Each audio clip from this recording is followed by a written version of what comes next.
में कांग्रेस अब दबे पांव महाराष्ट्र, हरियाणा और दिल्ली की तर्ज पर राजनीतिक विसात बिछानी शुरू कर दी है। हालांकि ये अनुमान तो राहुल गांधी के लगातार बिहार दौरे से राजनीतिज्ञ लगाने लगे हैं, पर इसकी तेज धमक तब सुनाई पड़ने लगी जब कांग्रेस से ऐन चुनाव के मौके पर बिहार प्रभारी को बदल डाला। वैसे तो बिहार की राजनीतिक में महागठबंधन में शामिल दल एक साथ कदम ताल करके तो नहीं भी दिख रहे हैं, उस पर कांग्रेस के नेता अब अपनी महत्वाकांक्षा का प्रकटीकरण भी करने लगे थे। कांग्रेस के प्लेटफॉर्म पर सम्मान के साथ राजनीतिक भागीदारी की बात उठ रही थी, लेकिन अब तो कांग्रेस की चुनावी रणनीति खुलकर सामने आ गई। जानते हैं किसने क्या कहा। बदलते तेवर का परिचय तो कांग्रेस ने काफी पहले दे दिया था। तभी बिहार विधानसभा चुनाव की गर्माहट फिजा में आई थी कि कांग्रेस नेतृत्व ने बिहार प्रभारी ही बदल दिए। इस बदले तेवर को राहुल गांधी का भी शह मिला। इस बदले तेवर के साथ कृष्णा अल्लाबरू का दौरा बिहार में पड़ने लगा। इसी क्रम में कांग्रेस प्रभारी जब आरा आए तो स्वामी सहजानंद सरस्वती के जयंती समारोह में बोले कि कांग्रेस राजद की बी टीम नहीं है, वो आगामी विधानसभा चुनाव में ए टीम की तरह लड़ेगी।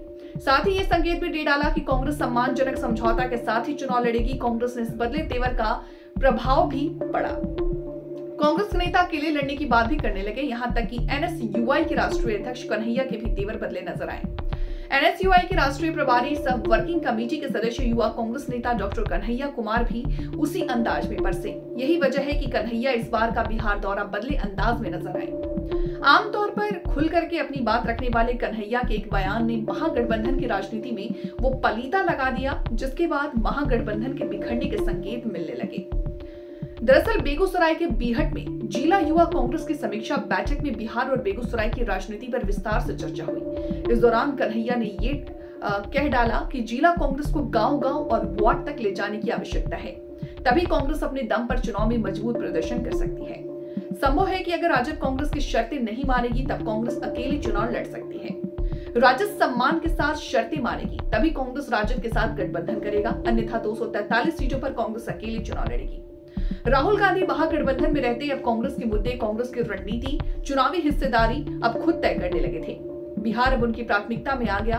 कांग्रेस के युवराज राहुल गांधी ने 5 फरवरी को लोकप्रिय नेता जगलाल चौधरी जयंती समारोह में शामिल होकर के संदेश को पृष्ठ कर दिया। वजह बना था सम्मानीय जगलाल चौधरी के लिए आयोजित जयंती समारोह। इस समारोह को मना रहे राहुल गांधी अगर दूसरी बार बिहार आ रहे हैं तो ये दलित नेता जगलाल चौधरी को सम्मान देने के लिए आए। इसके पहले राहुल गांधी 18 जनवरी को बापू सभागार में आयोजित कार्यक्रम में शामिल हुए थे। इतना तो तय है कि राहुल गांधी के तेवर कुछ अलग तो जरूर थे। ये तेवर यूं ही नहीं दिखा। एक बात तो स्पष्ट दिख रही है कि इस बार महागठबंधन की राजनीति में कांग्रेस का अपर हेड तो रहेगा। इस बार सलाहियत का संदेश कांग्रेस की तरफ से रहेगा। कांग्रेस का हर निर्णय कांग्रेस की चार दीवारी से निकल कर आएगा। कांग्रेस अब इस बदलते राहुल गांधी के तेवर के साथ राजद सुप्रीमो लालू प्रसाद यादव के निर्णय के तहत छतरी नहीं खोलेगी। अब ये सब महागठबंधन में रहते कैसे होगा, ये फिर एकला चलेंगे, ये तो समय बताएगा। लेकिन इतना तो तय है कि कांग्रेस फुल स्पीड के साथ बिहार विधानसभा चुनाव लड़ रही है।